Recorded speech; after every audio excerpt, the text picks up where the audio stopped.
on the Spot. We're chock full of game demos, kicking things off with God of War 3, the Saboteur, God of War 3, Calling, God of War 3, a bunch of titles from our friends at Perfect World, and closing it out with God of War 3. Oh yeah, we also got to look at Xbox Live Marketplace, Marvel Ultimate Alliance 2, and relive the best moments of Call of Duty 4 Modern Warfare. All that and God of War 3, today on the Spot.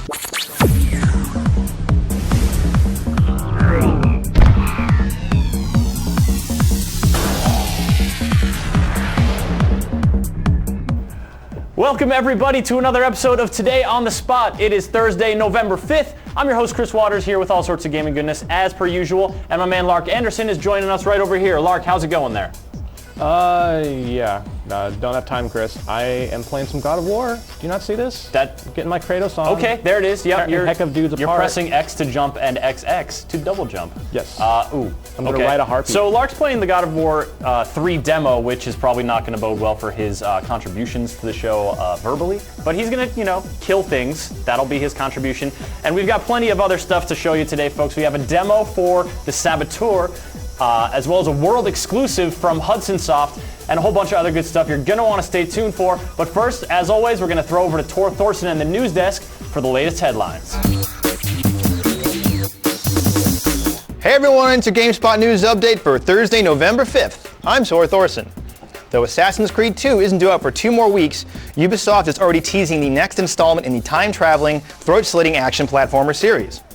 When asked about the French publisher's big franchise plans for 2010, Ubisoft CFO Alain Martinez told analysts that there might be something around Assassin's Creed. Remember, though, that might not necessarily be a game, since Ubisoft released an effects-heavy live-action short, Assassin's Creed Lineage, as part of its preparations to expand into live-action films. Were that not enough, Ubisoft CEO Yves Guillemot said that his company has a whole slate of original intellectual properties it will be unveiling soon in the fighting and role-playing genres. It is also planning to enter the racing genre with Trackmania 2 from developer Nadeo, which it picked up last year. One thing's for sure, Ubisoft could use another big hit, and soon. The Paris-based company reported its April to September sales fell 52% to $247 million. That's because the 6-month period this year saw only 2 hits, Call of Juarez Bound in Blood and Anno Dawn of Discovery, and a whole bunch of misses, including Teenage Mutant Ninja Turtles Smash Up, Cloudy with a Chance of Meatballs, and Academy of Champions. The same time frame last year saw it release the smash hit Rainbow Six Vegas 2. Where's Tom Clancy when you need him? Well, that's it, your GameSpot news update for Thursday, November 5th. For more headlines like these, head over to news.gamespot.com. All right, thanks for that, Tor. Now we're going to take a look over at Xbox Live. Lark, Wallace and Gromit, bunch of new episodes hitting Xbox Live this week. How do you feel about that, man? You going to download those? Dude, Kratos, are you going to let a centaur do that to you and get away with it? What's up, man? Okay, no, but put yourself together. How do you feel about that cheeky English duo? The dog who's always sort of the sensible one, and the guy's always messing it up. You like Wallace and Gromit? No, not getting through to him, folks. Not even a little bit. Maybe we can get through in a little bit. But for now, we're going to toss it over, see what's new on Xbox Live this week. This week on Xbox Live Marketplace. First up in the demo section, zombies infest your 360 with a demo of Left 4 Dead 2. The sequel to Valve's acclaimed horror shooter takes place at roughly the same time as the original and leads 4 new survivors through the southeastern United States, from Savannah, Georgia to New Orleans, French Quarter. Halo Waypoint is also available in the demo section this week. Halo fans have a new destination on Xbox Live with the latest Halo news, activities, access to content ranging from interviews and trailers to exclusive video footage and community content. New game trailers hitting Xbox Live this week features a launch trailer for Call of Duty Modern Warfare 2, Assassin's Creed Lineage 1, Episode 3 The Hare for Red Faction Guerrilla, the Irishman in Paris trailer for the Saboteur, and be sure to check out the Extraction and Composing Chaos videos for Army of Two the 40th Day. The Xbox Live Arcade section sees Telltale and Microsoft releasing the 3 remaining Wallace and Gromit episodes for 800 Microsoft points or $10 a piece. All 3 episodes, The Last Resort, Muzzled, and The Bogeyman, continue the adventures of the Man and Mutt detective duo that were created by Nick Park and Arden Animation. As for feature-length titles, the Xbox 360's Games on Demand service picks up EA DICE's Battlefield 2 Modern Combat this week.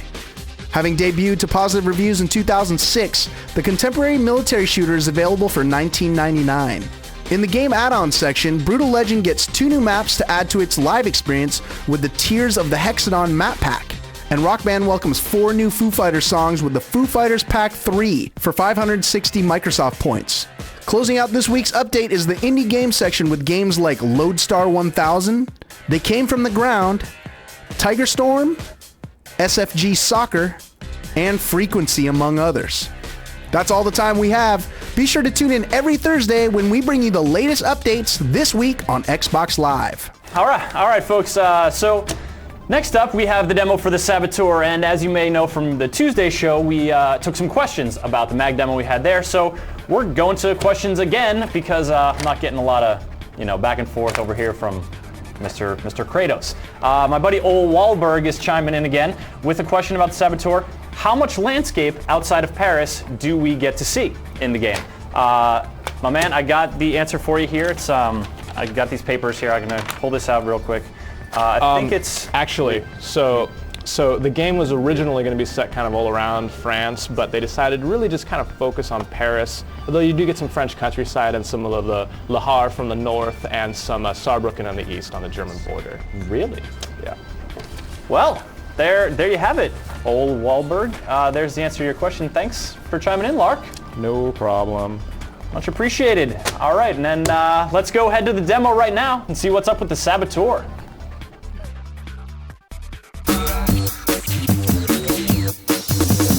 Hello and welcome, or should I say bonjour. Today we are having a look at the Saboteur on this daily demo for today's episode. I am joined by Tom French, lead designer at Pandemic Studios. Tom, you're working on the Saboteur. I am glad that you and your beard could join us today. Thanks, sir. So what are we going to check out right now? So one of the things we've shown a lot of when we've been demoing the game is missions. And we have a lot of big missions in the game, but we've talked about the sandbox elements in the game, but we haven't really shown much of it, like in how it actually affects the world. And for the very few who aren't familiar with the Saboteur, what's the real quick rundown on this game? So the Saboteur is the story of our hero Sean Devlin here, who's an Irishman, who's a race car driver. It goes over to Germany before the war actually starts, but there's this kind of air of the war about to begin.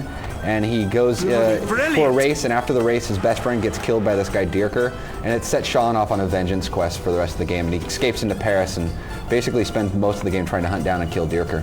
And so he's not a soldier, he's an everyman, just sort of like off on his own personal quest. Yeah, that was something we really wanted to do, just to kind of, again, for us, really about separating us from the idea of the typical World War II game, was make him this kind of common man. And he's inspired by a real guy that was a race car driver turned Saboteur, so it was definitely an interesting starting point. So we went with kind of this mantra of, more Indiana Jones, less Saving Private Ryan. So I just blew up that tower there, and it killed the sniper inside of it. It created a suspicion range, so if I'm kind of seen near there, I'm going to get in trouble. And so Sean's kind of used the rooftops to escape. A little car will pull up and investigate the situation. And there's literally a layer, like I was showing, like there's all this stuff exists everywhere in the world. And it sells the idea of the occupation, but it also gives a reason to explore and hunt down stuff in the world.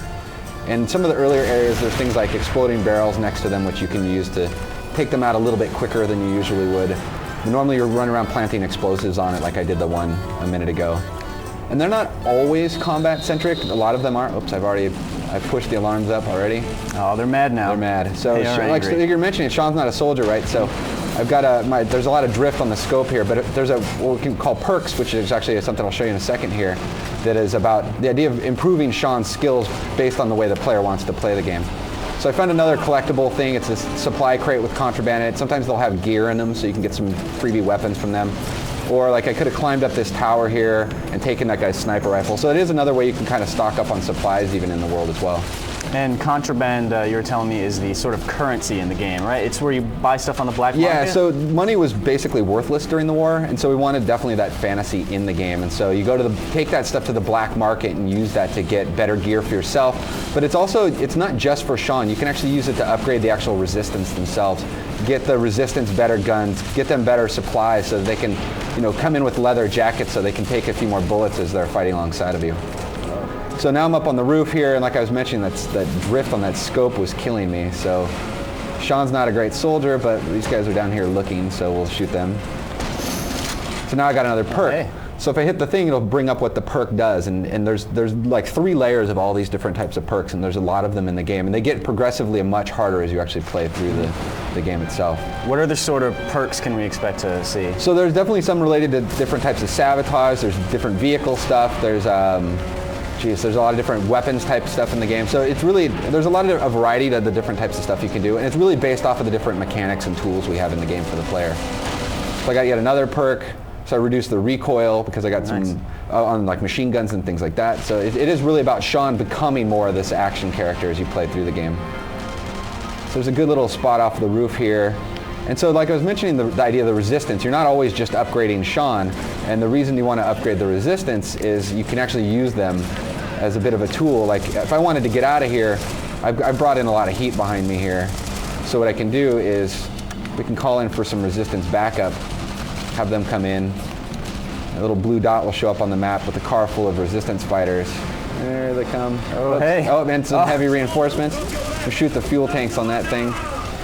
So they'll start fighting alongside of Sean and actually help turn the tide. So, or use that as like a distraction to kind of get myself away from the situation. So yeah, there's a lot of fun to even just be had in the general sandbox of our game, even besides the missions. All right, Tom, well, it looks like you may have narrowly avoided certain deaths, so I applaud you for that. Before I let you go, Tom, a couple quick questions. When is the Saboteur going to be out in stores, and on which platforms will it be out on? So the Saboteur will be out December 8th this year in the US on the 360, PS3, and PC as well. So, all right. A lot of big game to play this season. All right, thank you very much, Tom. Absolutely. All right, so there you go. That is your look at the Saboteur. Back to you guys. Up next, we got a little segment for you that's just chock full of games. Our friends over at Perfect World International came by, showed off a bunch of titles, including Ether Saga Online, and we've got a whole bunch of them to show you right now. Let's check it out. Hey, what's up everybody? Ryan McDonald here, and I've got John Bell standing by, who of course is the product manager over at Perfect World Entertainment. Is that correct, sir? That's right, always a pleasure. No, it's been like a year since you've been here, right? Since last time, yeah. And just to back up for a second now, just to give people the entire scope of the Perfect World International library, you guys pretty much got Perfect World, you got Jade Dynasty. Correct. You've got the Ether Saga Online. Thank you so much. Ether Saga Online. And then you also have, of course, the recent edition of the Torchlight as part of the family. Correct. So Torchlight's coming October 27th. People download that totally for free, correct? Correct. Actually, no. It's that one's costing. Yeah, it costs $20. It's pretty low cost. It's a full single-player experience. Like I said, the modding toolkit is included with it, but it's basically kind of like a springboard towards the MMO that they're going to be developing. Now, you guys also have some new stuff coming for Jade in a few weeks. Is that right? That's right. So Jade Dynasty released earlier this year. In the next couple months, it's going to be coming out with a new expansion. It's huge. It's so huge that in China they actually call it Jade Dynasty 2. Oh, wow. It's really just a huge expansion. It's really a wealth of new content. It's going to be adding new races, new classes, a whole new game mechanic, multiple factions. It's going to change the way people PvP. It's also going to change the way PvE works within the game. There's a lot of intricate subsystems in the game. A system called Ascension where a player can ascend to a higher level of gameplay. It's casual, but it's complicated at the same time, so there's a little bit for everybody. Now, for Ether Saga Online, you guys got a whole bunch of business there. Why don't you go ahead and catch the folks up that might not know about Ether Saga Online? So Ether Saga is more of an anime-style type game. In the game, it has kind of like a Pokemon aspect where you can go and catch different animals, tame them, and have them as your pets. And then you can actually combine them and create new types of pets. So combining that system with a transformation system where you can even transform into some of the pets you capture, it really creates this rock, paper, scissors type of MMO environment that's really incredibly deep. Yeah. If you want to move on real quick, Perfect World is pretty much your guys' flagship title, is that right? Yeah. Now, I know you personally, this is kind of your baby. Butter, yeah, totally. So we actually do have the teaser for our upcoming expansion, the Rising Tide. It's actually the biggest expansion that we've launched to date. We're really juiced about it. It's adding a whole new race, multiple classes, a whole new area of content, like basically the whole southern half of the world is being opened up for players to go and explore. It's predominantly underwater type content, hence the name Rising Tide.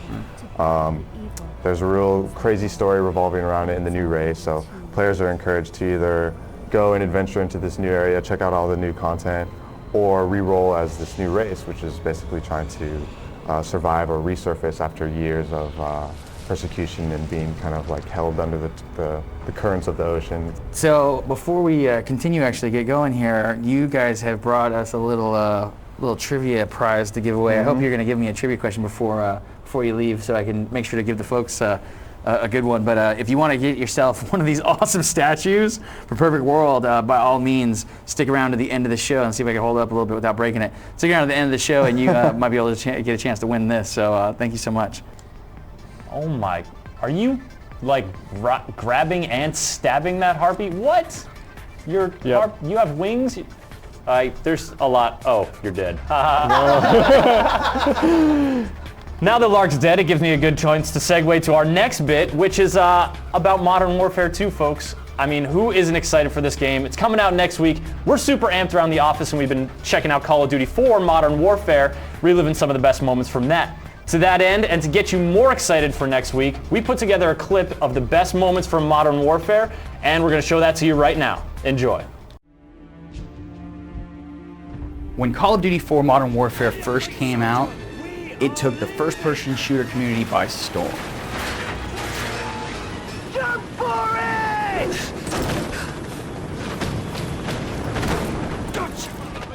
From the game's exciting and controversial opening,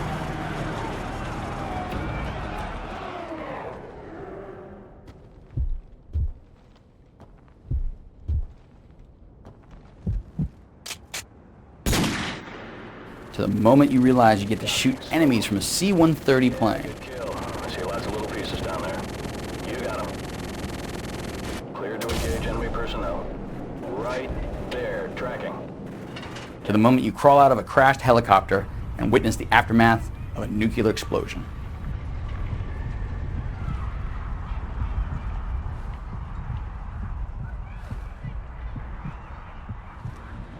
Included in our look back is one of the best sniping missions ever, that even accounted for windage, forcing you to pay attention to a distant flag blowing in the wind. Taking it up a notch moments later, you helped take out a helicopter with your sniper rifle, which resulted in a pretty spectacular event that if you weren't ready for it, could result in, well, a problem. Even at the end, the dramatic theme of the game puts you in a dire position that ends up being one of the most amazing and dramatic moments in the game.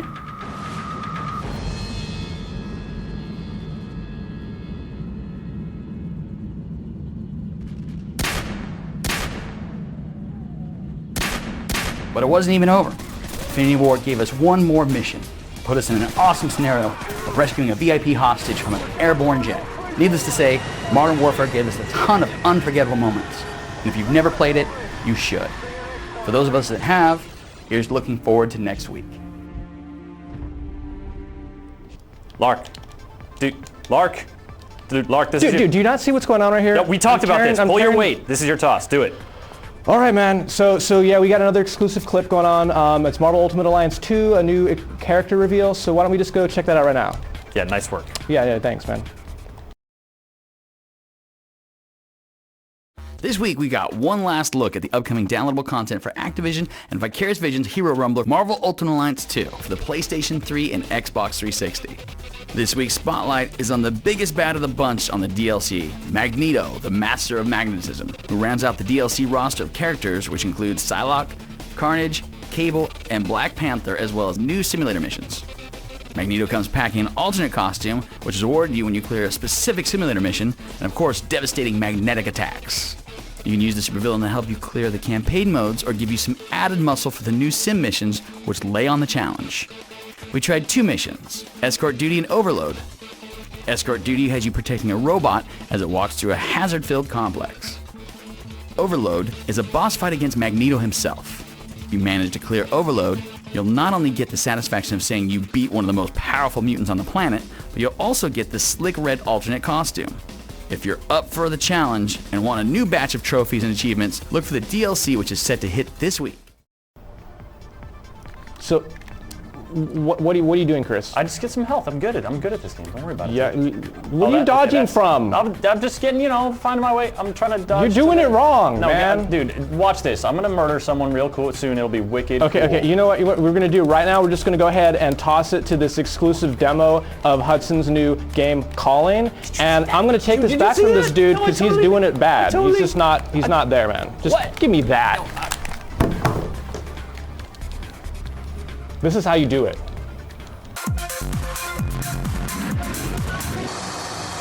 Hey everyone, Sophia here, and I'm joined by a special guest who came all the way from Japan, Kazu Shimizu, who's the director on a Wii game called The Calling. Thank you for being here. Thank you. And so let's just jump right into the game and see what this game has to offer. Okay, now we're gonna get started.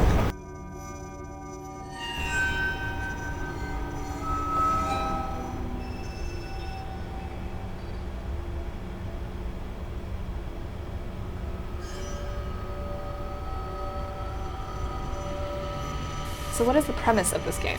このゲームはですね、 Well, The Calling is an action-adventure game based in the Japanese horror genre. And at the very heart of the story is actually is a connection of different people and how they affect one another's story. And there's a lot of different emotions involved. Yes, it is horror, but we wanted to make sure that there was a lot of authentic emotions such as sadness, happiness, anger, and how that affects one another. School? Why am I?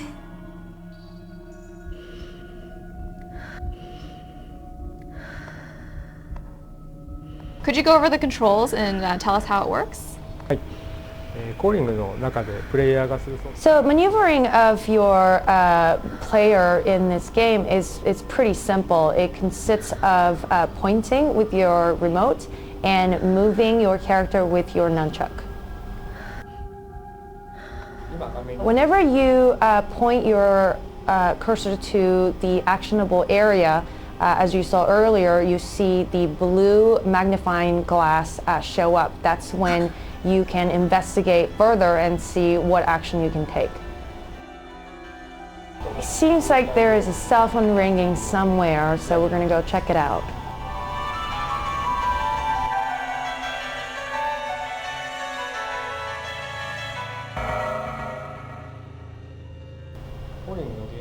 So within a game Calling, cell phone is a very important item, and just like I am doing right now, you can put the remote up to your ear and sort of pretend though as if it's an actual cell phone, because we utilize the speaker that is on the remote, and so it adds to the realism of the experience.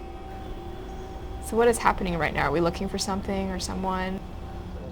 So the point is that as we are searching for clues to as far as what to do, we get calls on our cell phone that we just picked up, and that sort of gives you a clue to where this person is, and maybe that has something to do with what's about to happen.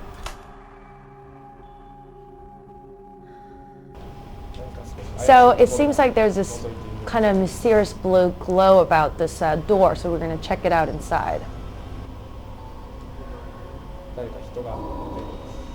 Looks like there's somebody there.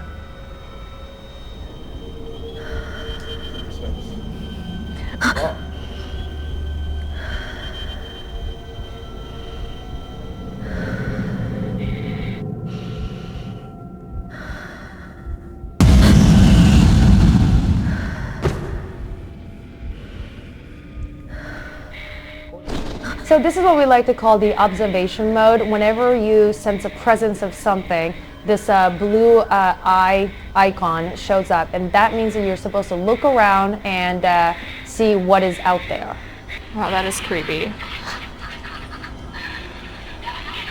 See, just like that, you could be attacked by a ghost anytime. All right, great. Well, thank you so much for stopping by and showing us the game. And so when is the game released? For now, we are going to release the game 2010 March. All right, well, thank you so much. And that was our first look at Calling on the Wii, and now back to the show. All right, folks, now it's finally time to address the elephant in the room, or should I say the blood-spattered, dual-bladed murderer in the room. Kratos. Lark has been playing God of War 3 this entire time, and now he's actually going to talk to us about it. He's contractually obligated to do so. So, Lark. Yeah, they're going to make me talk about this. What is happening right now? Right now, I am riding a Cyclops, and I see that. Heck of smashing dudes up with it. So basically, this is the same demo that was shown off at E3. Oh, what? And I am tearing a Cyclops' eye out. Check this out. Oh, that's optic nerve, and I just cut it. So yeah, Cyclopses, you can totally ride them around and smash dudes with them, and then you DI them, like, it's the usual thing that Kratos does. He's Yeah, a when very, you're done very with it, angry thing, and once he, kind of runs out of use for you, then he just totally splatters you all over the place. Or he might just splatter And so you here's another straight up. splattering part. This is Helios, the god of sun. He's not looking too... Oh! No, he's not doing too good. No, he's not. Oh, he just hit me in the eyes with magical sun rays. Okay, so we're gonna have to do this one again here. So this is like little quick time stuff, and you're murdering a god. Yeah, it's what Kratos does, man. You're just trying to pull his head right off. Yep. That's gonna happen, isn't it? Oh, that's pretty harsh, man. And now guess what? Because Kratos has a habit of like taking trophies from his enemies and like putting them in his pocket. Yeah, I'm just gonna stuff his head in my pocket. No here. problem. And now I have the ability to, pop out his head and find secret stuff with sun rays from his eyes. Because, he's the sun dude. I imagine that will come in handy, perhaps in this situation. Oh, look, there's something here. Just come on, do it. Do your sun rays. Oh, what is that? What is that? That's a thing in the wall. All right, so one of the new things in Kratos' arsenal now is the severed heads of his enemies. Oh no, he did that specifically before. gods. He did that with the Medusa head in the first that's God true. of War. Okay. He tore off her head and then put it in his pocket. All right, so what is new? What's something that's new in Kratos' arsenal this time?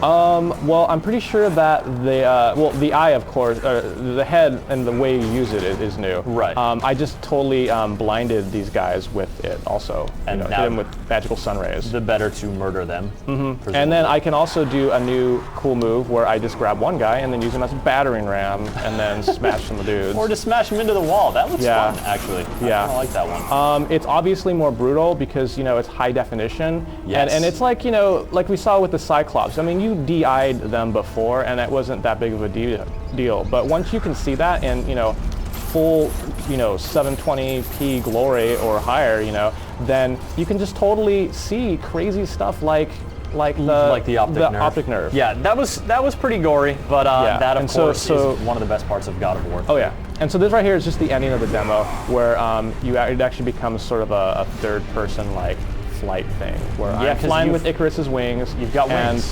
and I need to make this normal looking because I don't play. You don't play inverted? I don't play games backwards. You don't play proper way, is what you're talking about. No, I play things proper way. All right, we can settle this argument in another segment, but so this is a demo. Are people going to be able to get their hands on this somehow?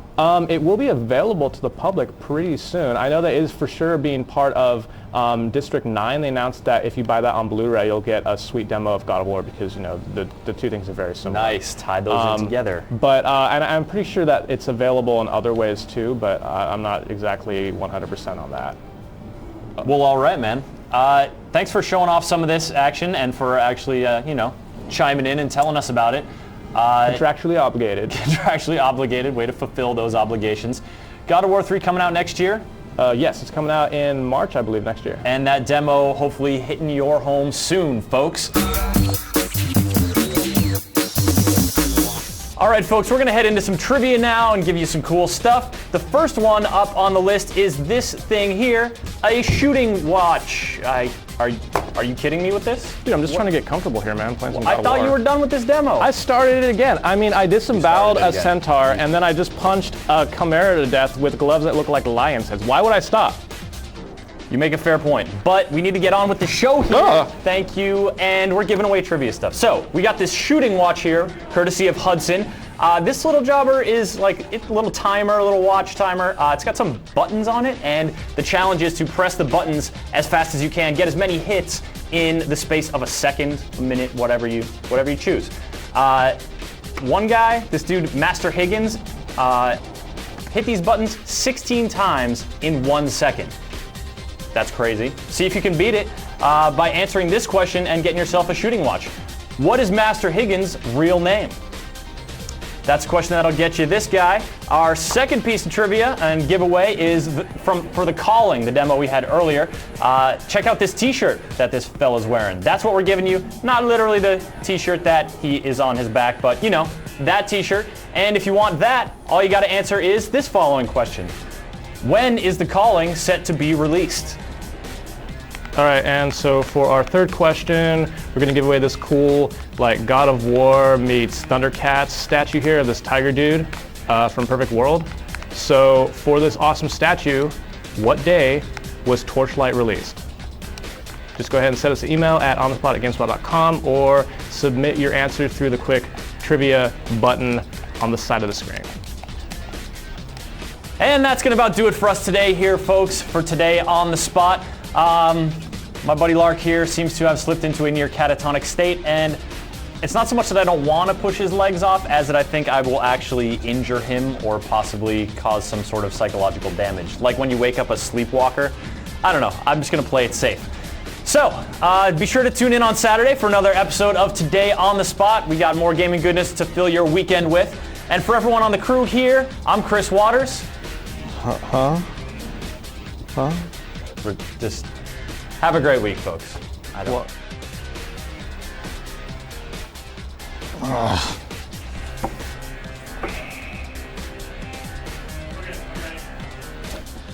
I'm Tor Thorson. Coming up soon today on the spot, we got Skate 3, Tony Hawk Ride, and This Week on PlayStation Network.